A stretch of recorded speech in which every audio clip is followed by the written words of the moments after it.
बात हुई थी 15 लाख की और आगे 5 किलो राशन पे। ये मोदी जी है, ये गारंटी है मोदी जी की। अब वही आरोप वो राहुल जी पे लगाने लगे। ये बौखलाहट है साफ तौर पे प्रधानमंत्री जी की। राहुल जी बब्बर शेर है, वो इनसे डरने वाले नहीं है। 10 साल हो गए हैं इनसे लड़ते लड़ते।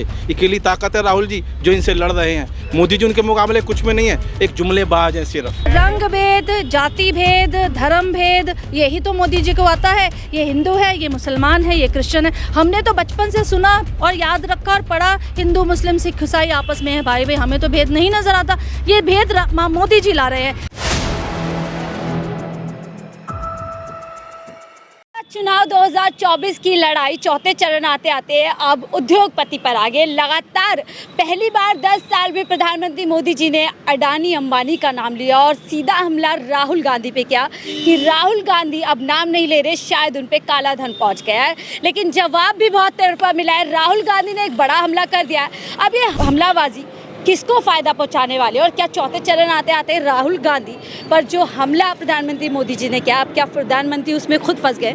सीधा लोगों से जुड़ूंगी। मैम, क्या लग रहा है चौथे चरण लगातार जो चरणों के हिसाब से मुद्दे बदल रहे हैं और सीधा अब बड़ी लड़ाई जिस पर राहुल गांधी लगातार घेरते आए पिछले 5 साल से कि ये रिश्ता क्या कहलाता है, उसमें खुद फंस गए क्या? देखिए, ये तो प्रधानमंत्री जी की बौखलाहट साफ दिखाई दे रही है। जो दो मित्र जिनका कभी नाम नहीं लिया, जहां बंद कमरों में जिनके साथ मीटिंग करते थे, क्या उनका लेन देन होता था, कुछ जिसके बारे में राहुल जी बार बार आगाह करते थे कि केवल 2 उद्योगपति देश में हैं जो फ्लरिश कर रहे हैं, जिनकी संपत्ति बढ़ती जा रही है। आज मोदी जी इतना बौखला गए कि वही आरोप प्रत्यारोप की राजनीति पे आ गए। उनको मालूम है हार रहे हैं, उनको मालूम है सत्ता जा रही है। सबसे पहले चुनावों से पहले 400 पार का नारा देने वाले प्रधानमंत्री आज इन बातों पर आ जाते हैं कि जो उनके मित्र हैं उन्हीं साथियों का नाम देके कि टेम्पो से इनके पास काला धन ज़्यादा, क्या उनके लगता है मोदी जी के पास इसी तरीके से पैसा आता होगा? इलेक्टोरल बॉन्ड्स के रूप में इन्होंने खूब पैसा लिया है, तो तभी वो इसीलिए दूसरे के बारे में कह रहे हैं। राहुल जी निरंतर लगातार पिछले कुछ सालों से लगातार ये बार बार कह रहे हैं कि प्रधानमंत्री जी आपका इन 2 उद्योगपतियों से क्या रिश्ता है, क्या नाता है, ये रिश्ता क्या कहलाता है, हमें भी तो बता दीजिए।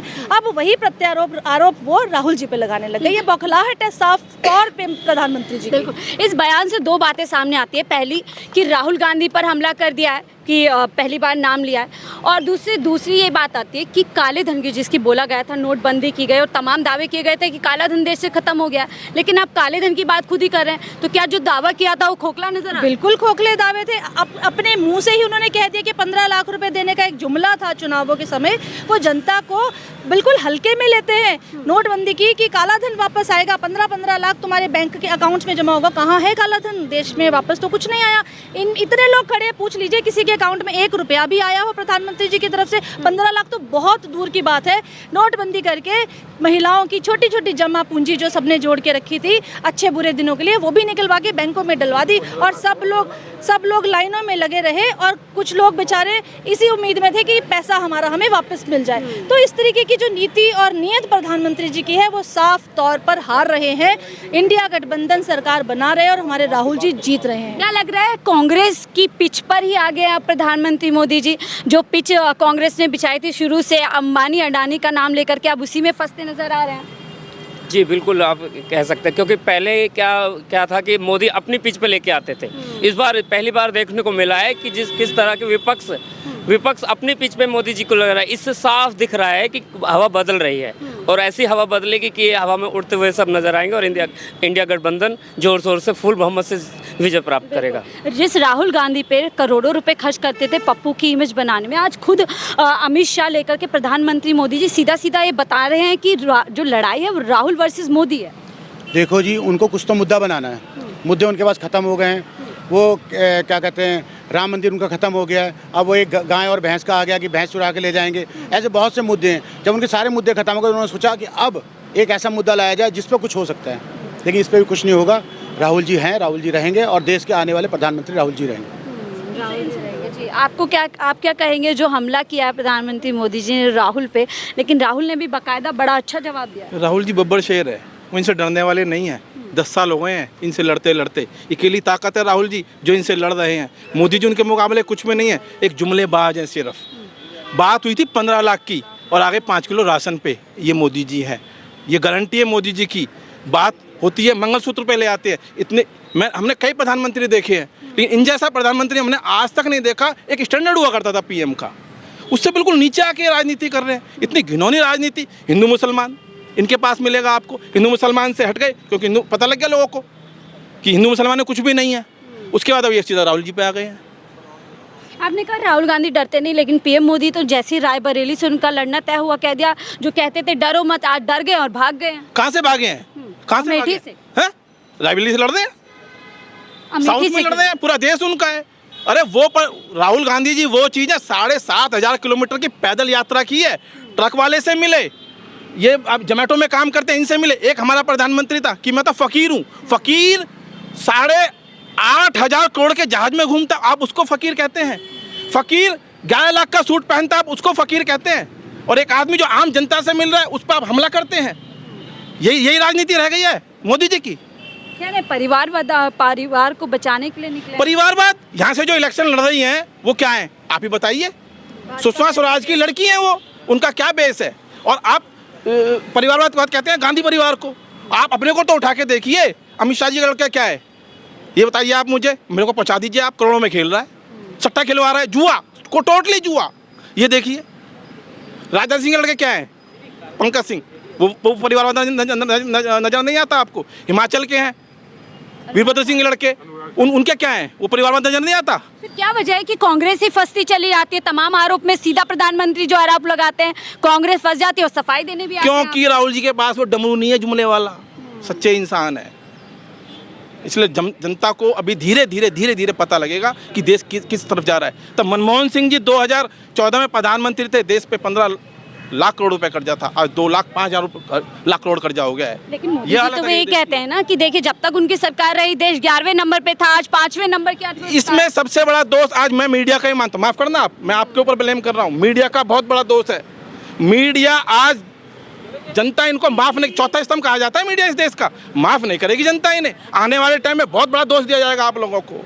इतना बिकाऊ मीडिया हमने कहीं नहीं देखा, ये बहुत बड़ा दोष है। कौन सी मीडिया की बात कर रहे हैं आप? हवाई जो आजकल हेलीकॉप्टर लेकर चल रहे हैं, किसकी बात कर रहे हैं? आप समझ गई है, बिल्कुल समझिए, बिल्कुल सही आपने निशाने पे तीर लगाया। चप्पल वाले, सड़क वाले। हाँ नहीं बिल्कुल सही बोला है। आपके जैसे लोग जो सच्चाई को दिखाना चाहते हैं वही चप्पल पहनकर सड़क पर घूम रहे हैं और लोगों तक सच पहुंचाकर, जो आम कार्यकर्ता है कांग्रेस के उनसे बात करके देश के लोगों तक बात पहुंचा रहे हैं। बाकी जो एसी में रहकर न्यूज़ सुनाते हैं, मेहनत तो वो भी कर रहे हैं ना। देखिए जल थल वायु, जनता की बात पहुंचा रहे हैं एकदम सीधा कि देखिए क्या हालात जो है जल के अंदर है, क्या हालात जो है जमीन पर, और क्या हालात देखिए कुछ तो उनके इफ़ेक्ट्स हैं जो वो दिखा रहे हैं, दूसरा कुछ झूठ है जो दिखाया जा रहा है, तीसरा कुछ बिकाऊ उनके ऊपर पास में लिस्ट आती है, उनके सर्वेज आते हैं वो दिखाए जा रहे हैं। मीडिया के थ्रू अगर आज हम टीवी बंद करके देख लें और लोगों से चर्चा करें ना, तो कहीं मोदी जी का नाम नहीं है, कहीं कोई लहर नहीं है, कहीं कोई 400 पार की बात ही नहीं है। जनता त्रस्त है महंगाई से। मैं एक बात और ऐड करूंगी, मंगलसूत्र की बात यहाँ चर्चा आई। मंगलसूत्र की रक्षा करना मोदी जी कहाँ जानते हैं? महिलाओं को बात करें, जिसको मंगलसूत्र पहनाया उसकी तो इज्जत की नहीं, उसको तो छोड़ दिया। हम महिलाएं हैं, मैं शादीशुदा हूँ, हमें पता है मंगलसूत्र पहनने का मतलब उस परिवार से, उस व्यक्ति से जिसके हाथ मंगलसूत्र पहने, उससे हमारा जीवन भर का जुड़ाव हो जाता है। तो मोदी जी इन बातों को समझते ही नहीं है, केवल उनको बोलना आता है, स्क्रिप्ट पकड़ लेते हैं, टेलीप्रॉम्प्टर सामने होता है, उसके हिसाब से बात करते हैं। प्रज्वल रेवन्ना ने 500 से अधिक महिलाओं के साथ बलात्कार किया, यौन शोषण किया, दुराचार किया, क्यों नहीं चुप्पी तोड़ रहे? क्यों नहीं बोलते? कैसे, किस ऑर्डर से वो जर्मनी में आज घूम रहा है? क्यों संदेश नहीं किया जाता? मैंने खुद अभी पिछले परसों की बात है, 7 तारीख को राष्ट्रपति जी शिमला में थी। मैं प्रभारी हूँ महिला कांग्रेस की हिमाचल प्रदेश की, मैं राष्ट्रीय महासचिव हूँ। मेरे साथ में हिमाचल प्रदेश की अध्यक्ष थी जैनब जी। हमने ज्ञापन सौंपा राष्ट्रपति जी को वहाँ जनता के बीच से कि मैडम कुछ तो करिए, महिलाओं को न्याय दीजिए, महिलाएं कहाँ जाएंगी? आप महिला है, आप नहीं बोलेंगी तो कौन बोलेगा? बड़ा हमला तो कांग्रेस पे कर दिया प्रधानमंत्री मोदी जी ने कि राष्ट्रपति मुर्मू के आप लोग जो है उनके कलर से आपको परेशानी है, नफरत करते हैं, इसीलिए चुनाव में जिताना नहीं चाहते। रंग भेद, जाति भेद, धर्म भेद, यही तो मोदी जी को आता है। ये हिंदू है, ये मुसलमान है, ये क्रिश्चियन है। हमने तो बचपन से सुना और याद रखा और पढ़ा, हिंदू मुस्लिम सिख ईसाई आपस में है भाई भाई, हमें तो भेद नहीं नज़र आता। ये भेद मोदी जी ला रहे हैं, रंग काला गोरा सफ़ेद ये मोदी जी ला रहे हैं। मैं आगाह कर रहा हूँ कांग्रेस से देश की जनता। नहीं, ये बिल्कुल गलत है। उनको डिवाइड एंड अंग्रेज चले गए, लेकिन मोदी जी जैसे लोगों को यहाँ छोड़ गए हैं जो डिवाइड एंड रूल। धर्म पे डिवाइड करो, रंग पे डिवाइड करो, आप उनको जाति पे डिवाइड करिए। मुर्मू जी कहाँ थी? आपने भी मुर्मू जी की बात करी। जो संसद है वो राष्ट्रपति के नाम पे चलती है और इस देश की प्रथम महिला राष्ट्रपति मुर्मू जी है। तब ये इनॉग्रेशन कर रहे थे संसद भवन का, तब पत्रकारों ने पूछा कि राष्ट्रपति जी कहाँ पर हैं। पूछा आप लोगों ने क्वेश्चन उनसे? नहीं पूछा होगा। राम मंदिर में क्यों नहीं बुलाया गया राष्ट्रपति को? क्या लगता है क्यों नहीं बुलाया? ये तो मोदी जी बता सकते हैं। दलित है, पिछड़ा है, आदिवासी है, आदिवासी सबका साथ सबका विकास। हाँ, दलित नहीं है। मोदी जी को अपनी फोटो दिखानी थी कि मैं हूँ राम, मैं हूँ राम। उन्होंने ये था मैं हूँ राम, जो राम को लाए हैं। वो कहते हैं मैं हूँ राम, इसलिए उन्होंने ये काम किया है कि मुझे देखो मैं ही राम हूँ बस। देखिए हमारे देश के शास्त्र पंडित और अब जितने भी शंकराचार्य हैं आप पूछ लीजिए। मैं भी शादीशुदा हूँ, हम भी कोई हवन में बैठते हैं या कहीं कोई ऐसी पूजा होती है तो पति पत्नी साथ बैठते हैं। इतना आप धर्म का हवाला राम जी का हवाला देते हैं। राम जी ने भी अश्वमेध यज्ञ किया था तो सीता जी की मूर्ति को साथ रख के, तो आप अकेले कैसे उद्घाटन कर सकते हैं, कैसे नींव रख सकते हैं, कैसे राम मंदिर बना सकते हैं? आपकी अर्धांगिनी कहाँ है? क्योंकि सिर्फ मोदी मोदी मोदी दिखना चाहिए, इसलिए हर चीज़ के खिलाफ वो जा रहे हैं, धर्म के खिलाफ जा रहे हैं और एक चश्मा जो सबकी आंखों पर चढ़ाने की कोशिश कर रहे हैं। पर यहीं से आपके चैनल के माध्यम से हम कहना चाहते हैं मोदी जी आगाह हो जाइए। उनको हम समझाना चाह रहे हैं ये देश जाति पे नहीं बटेगा, ये देश धर्म पे नहीं बटेगा और ये देश एक है और हमेशा हिंदू मुस्लिम सिख ईसाई इस देश में भाई भाई बनकर ही रहेंगे। यानी मांस मछली मुसलमान मंगलसूत्र कुछ नहीं चलने वाला।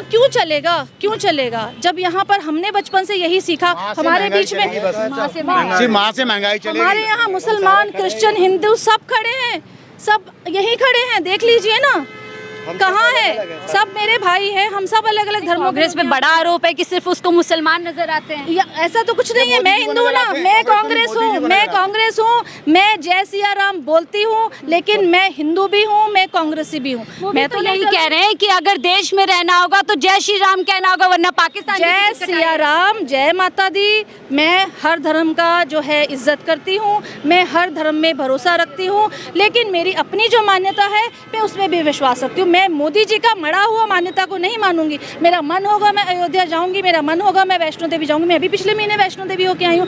ये किसी को पढ़ाया नहीं जा सकता कि आप इस धर्म में ऐसा करेंगे, आप इस धर्म के हिसाब से ऐसा जाएंगे। आपके कई नेता छोड़कर जा रहे हैं कि हमें राम मंदिर नहीं जाने के लिए कांग्रेस ने जो है लताड़ा फटकारा और इसीलिए कांग्रेस। ये व्यक्तिगत अगर किसी को कोई परेशानी है, किसी को कोई लालच मिला, किसी को कोई पद का लालच, कुछ भी हो सकता है, वो उस लालच में कुछ कहे, ये उनकी अपनी बात है ना, इसमें मैं कुछ नहीं कहना चाहूँगी। लेकिन हाँ, मैं आपको ये ज़रूर कहना चाहूँगी कि भारत का हर इंसान अपने अपने धर्म में आस्था रखता है और उसको आज़ादी, हमारा संविधान आज़ादी देता है कि हम अपने धर्म को माने, अपने धर्म के हिसाब से चलें और उसको पूजें, उसमें पूजा करें। ठीक है, एक आखिरी सवाल लूंगी। अमित शाह ने तो कह दिया है कि 3 चरणों में 200 मिल गई, हमें 200 बची। आप लोगों को क्या लग रहा है 3 चरणों में कांग्रेस का या गठबंधन का क्या हाल है? देखिए सुपड़ा साफ होने वाला है इनका। 400 पार की बात करने वाले 200 पे आ गए अभी 3-4, तो ये तो खत्म होने वाला है। ये जो कहते हैं ना कि जब जहाज डूबने लगता है तो चूहे सबसे पहले दौड़ते हैं, तो ये वही हाल हो रहा है। पहले 400, फिर 300, अब 200। अब महंगाई नहीं दूर हो रही है, आम जनता से महंगाई दूर होनी चाहिए। यहाँ पर महिलाओं से चर्चा कर रहे थे तमाम मुद्दा पे, और जनता अब देखिए हिंदू महिलाएं और किस तरीके से उन्होंने बताया कि अब देश पूरी तरीके से जो हिंदू मुसलमान की राजनीति है उसको नकारने के लिए तैयार है। बदलाव की तरफ देश इस समय जा रहा है और यही दावे कर रहे हैं। हालांकि 4 जून को जनता तय करेगी, लेकिन जिस तरीके से मैं भी जनता के बीच में जा रही हूँ, धरातल पर जा रही हूँ, जनता से बात कर रही हूँ, वहाँ से एक ही आवाज़ सुनाई दे रही है कि इस बार बदलाव देश के अंदर हो रहा है। हालांकि इसमें कितनी सच्चाई है वो 4 जून को पता चलेगा। फिलहाल मुझे दीजिए इजाज़त, आप देखिए 4 PM दिल्ली।